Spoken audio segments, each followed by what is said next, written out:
Hello, I'm Doug Benedict, and welcome to the Butler Esports interview series, where we're interviewing sports leaders, owners, and industry experts in the evolving world of esports. Today's interview is with John Robertson.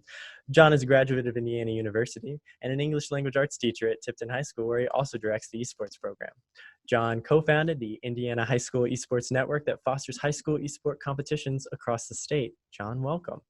Hey, thanks for having me. Glad to be here. Of course. So, jumping right into it, you're a teacher. How did you get your start in education professionally? It's kind of a long, drawn-out story, and I won't tell you the whole thing. Like, I originally went to school for broadcast journalism, and I had a teacher that I absolutely couldn't stand who made me hate the career. So I took 6 or 7 years off, and then one day I was like, you know what? I think I want to go back and be a teacher and help people appreciate and love the subjects, not hate them. So that's kind of where it started. Absolutely. So, Tipton High School. Yep. When did you start directing the esports program there? That kind of was started about 2.5, 3 years ago. I went to the principal with this crazy idea. I was like, I want to get into esports. And he's like, Joe Rushton, awesome dude, but he's this old country guy who like builds furniture with his hands out of, like he's like, what's esports?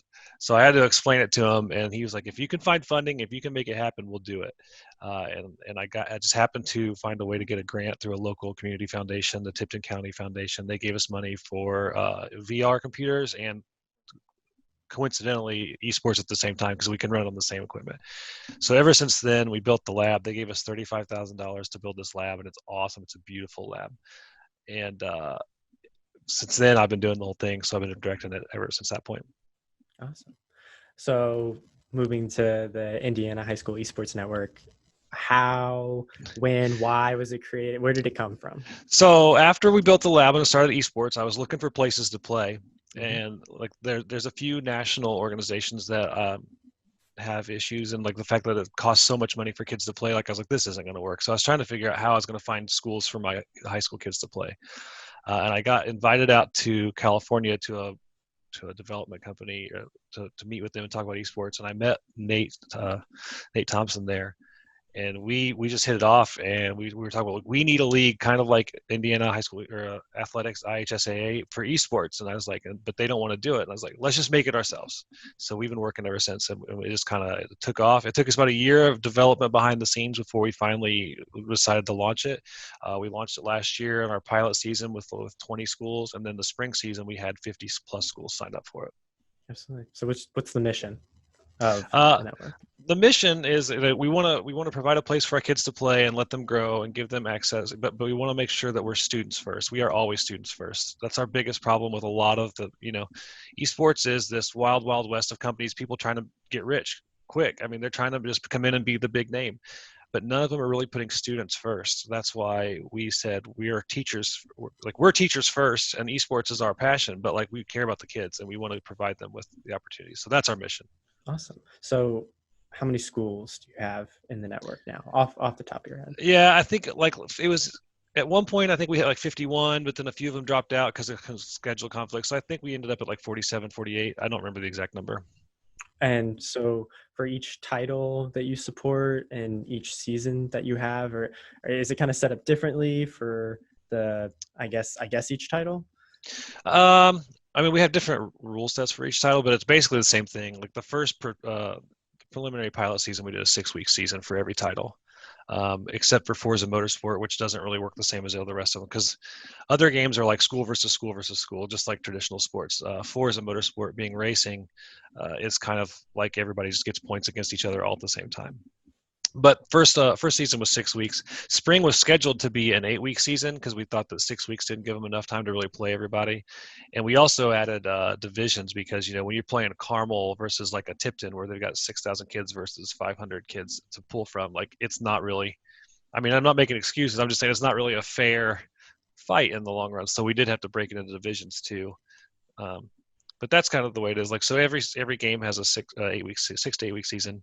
And then we have playoffs, but it was cut short this year. I know that's going to be mentioned later probably, but. Absolutely. You read my mind. Yeah. So the esports program at Tipton, how do you think it has, impacted the school? I think that there's been some major like bullet point things. If I were going into a meeting to say, here's what this has done for our school.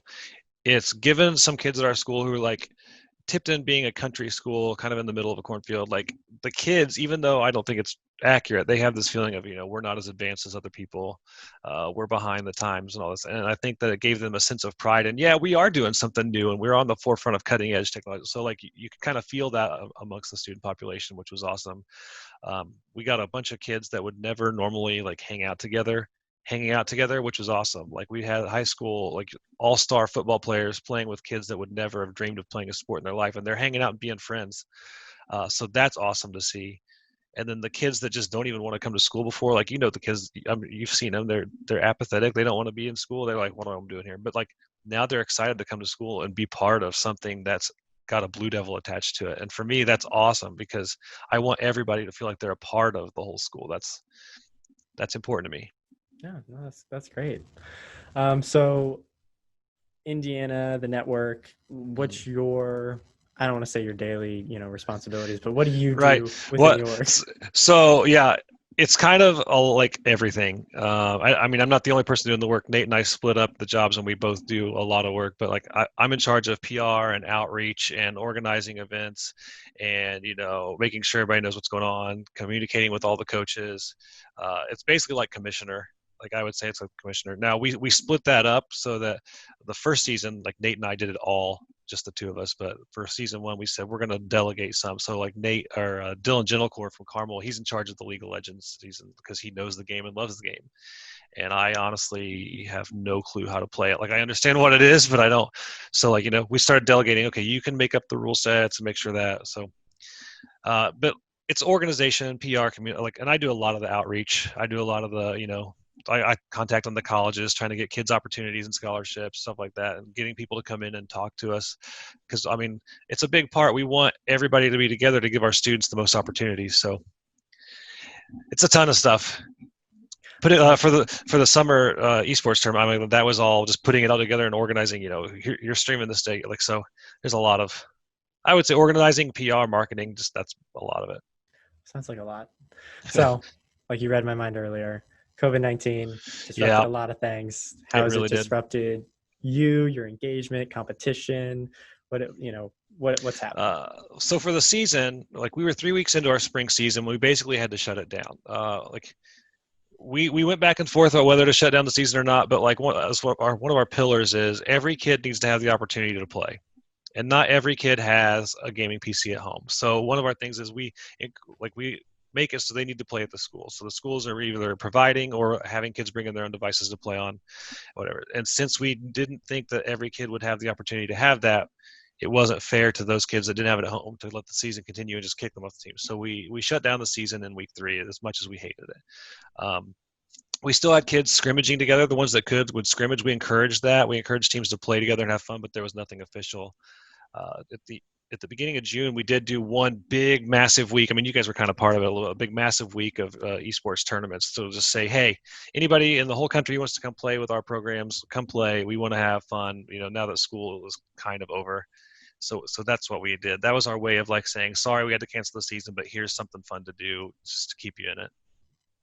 Absolutely. So say I am a high school, right? And I want to Sure. be in this network.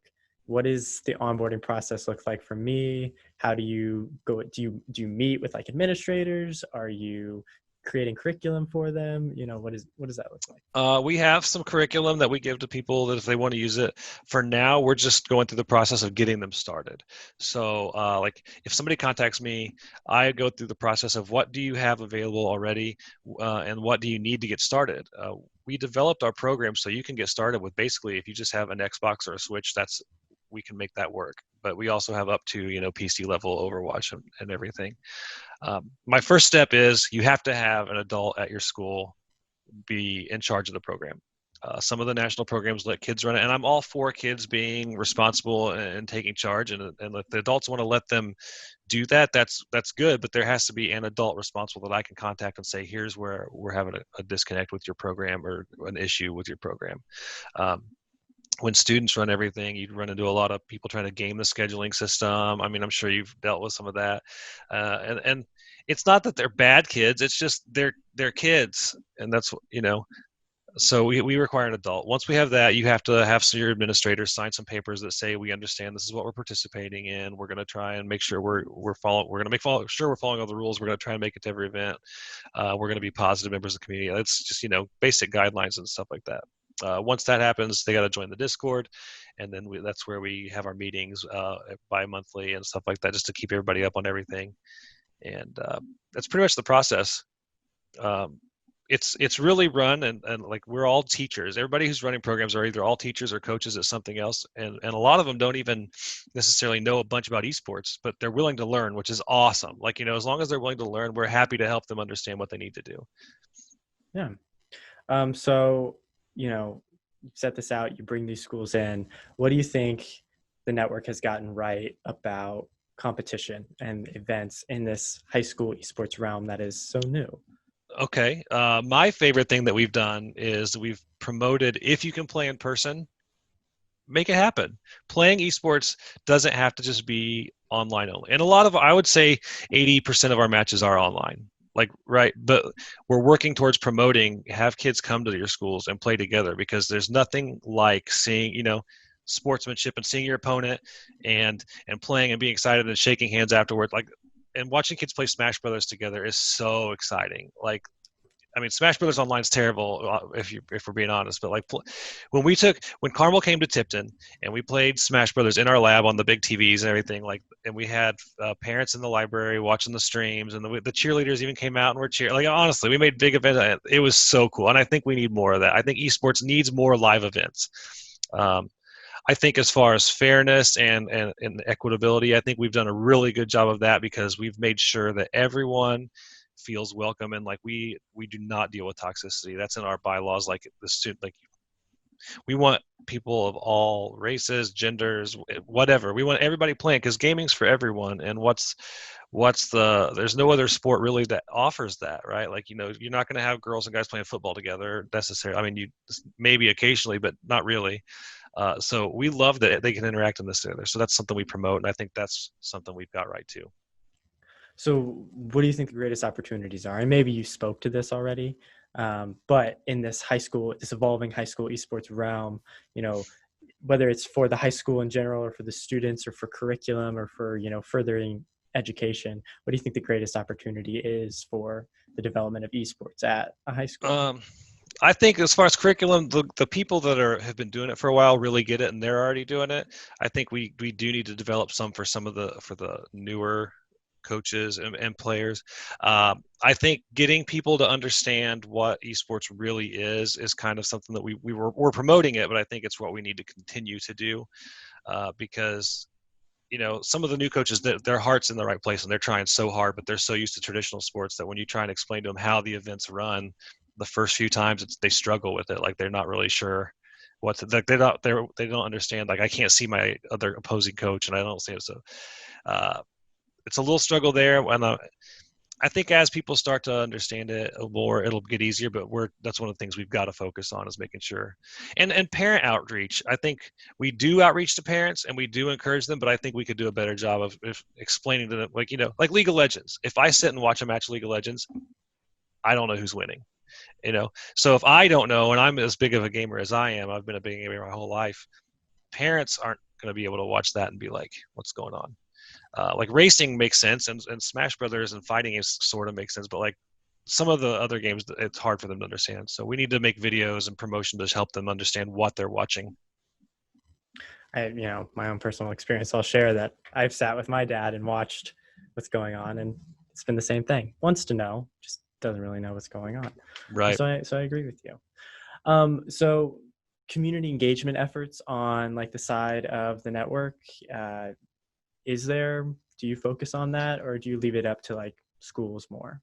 As of right now, our biggest group wise is just getting communities built in the schools. We're trying to help people build up their communities.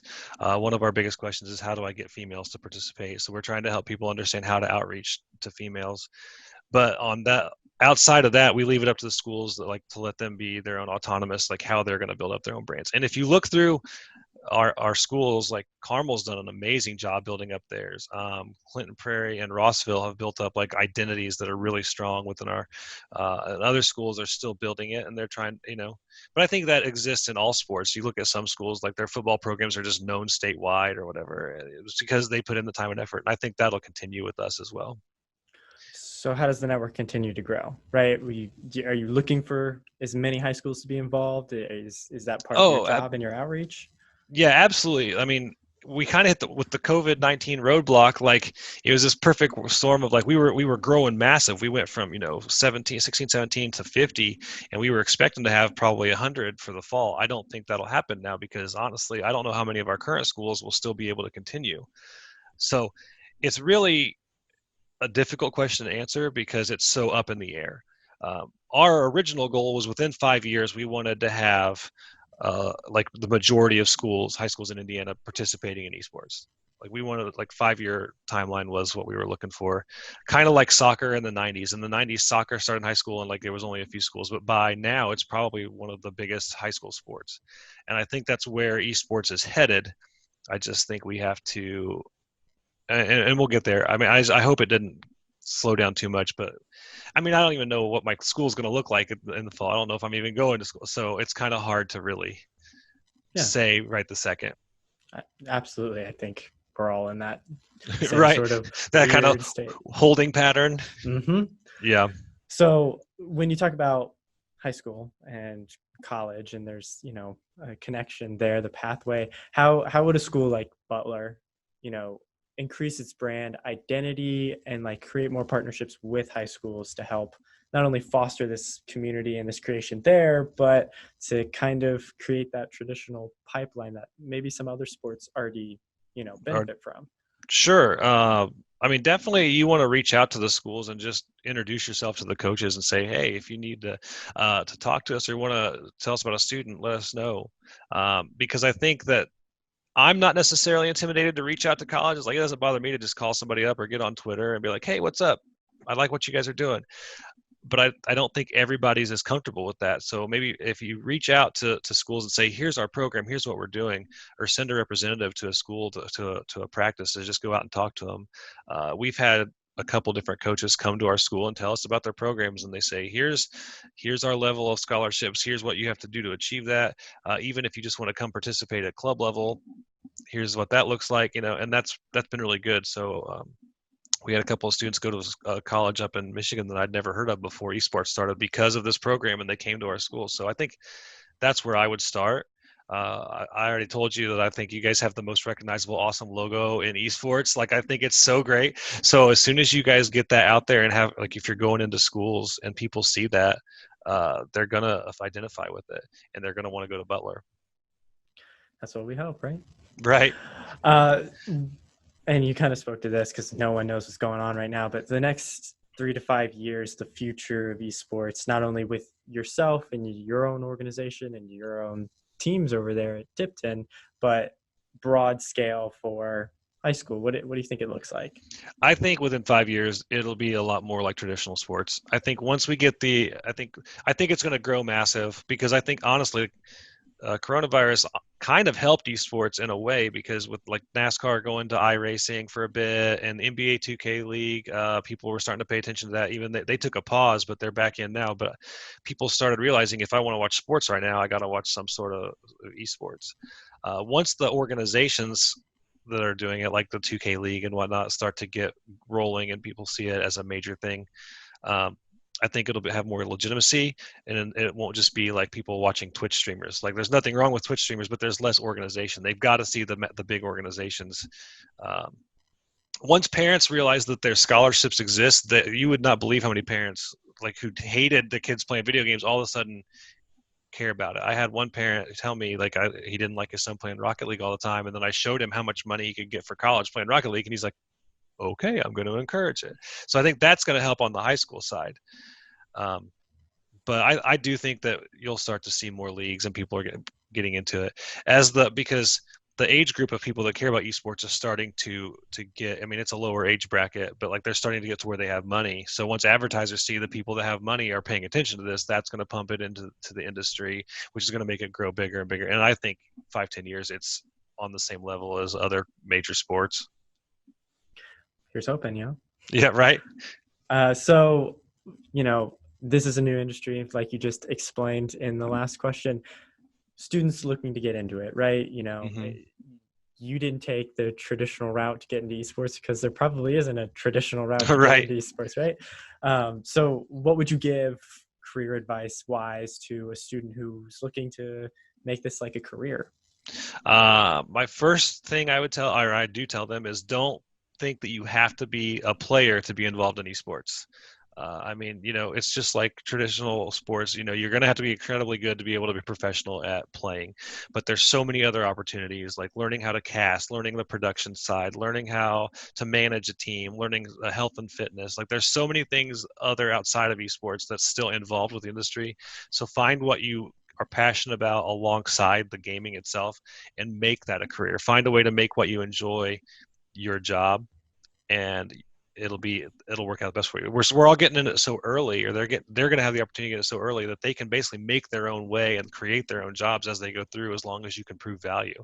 So I always tell kids, find what you like about it, find value in what you do, and show others why it's valuable, and they'll pay you to do it. Yeah. So last question we asked everybody we have come on, so we can continue this great series and provide as much insight and education to our students and all of our viewers. Who are two other industry leaders, experts, people who work within the realm of esports or adjacent to the realm of esports, that would be able to give us, interesting perspectives like the one you have been able to provide us? So I was thinking about this morning. I was really thinking about it, and I got one that's like, if you can get her, congratulations, that'd be awesome. And then I have other one that's from Indiana that I think you guys could get. So one of my favorite authors about gaming and the gaming industry is Jane McGonigal, and I don't know if you've ever read her book. She's got two really good books. One's more mental health, but the other one's about gaming and how it improves the world. So I love Jane McGonigal. I follow her on Twitter, and we interact and stuff, and like her books are so good. If you could get her to do an interview, that'd be awesome, and I would be in awe of you guys.